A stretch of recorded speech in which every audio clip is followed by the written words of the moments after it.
నీకేసిన నాకేసిన పురిపోయిందే ఇక ప్రూఫ్ అంటే గుద్దిని పట్టుకుని తీసుకురా మీకేసిన దేవుని ప్రమాణం చేయి. దేవుని ఎట్లా ప్రమాణం చేస్తారా అరే ఓటి కాపోయి ఇంకోటి అయితే అరే ఏమైంది? ఇదిగో, నువ్వు నిజంగా నీయతో నోటేసినాను అయితే ప్రమాణం ప్రమాణం చేయి. చేయి. ఒక్క మాట మాట్లాడకుండా సభలో పోతాం. నా పైసలు నాకు తీసుకురా. నేను పైసలు ఏ ప్రమాణం చేయి ఏం చేసుకోవడం చేసుకో అరే సురేష్ పైసలు మొత్తం లెక్క చూడు ఒకసారి చూడరా.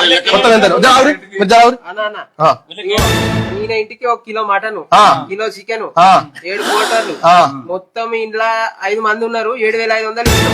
మొత్తం లెక్క ఎంత అయింది? మొత్తం ఇది అరే 7,500 కాదు.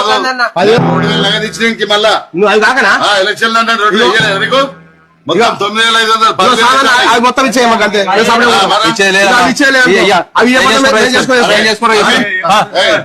తీసుకురా పోయి. అంతమంది అరే అంతమంది సమాన్ కూర్చోవాలి. మీ ఇంట్లో ఏముంటాయి కూర్చోవాలి. అదే మొత్తం నింపుకోవాలి పైసలు.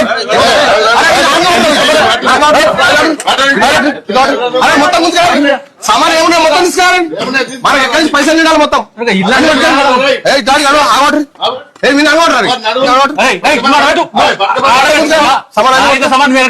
మొత్తం కూర్చోతాం బరాబర్ కూర్చోతాం. మొత్తం పైసలు తీసుకొని నాటకం చేస్తారా అంటే నువ్వు నాటకం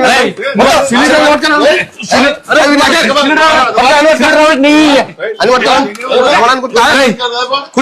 అరే బుడ్డోనికి అయితే ఎవరికైనా నేను ఏసీది వీక్తా అన్ని వీక్తా నా ఇద్దరు మనం తిస్తారు ప్రమాణం చెయ్యి. సామానంతో లోపల పెట్టిస్తా. చేసేటుడే ఇమాన్ చేయాలి. ప్రమాణం చెయ్యి. సామానంతో లోపల పెట్టిస్తా. లేకపోతే మూస్తాం.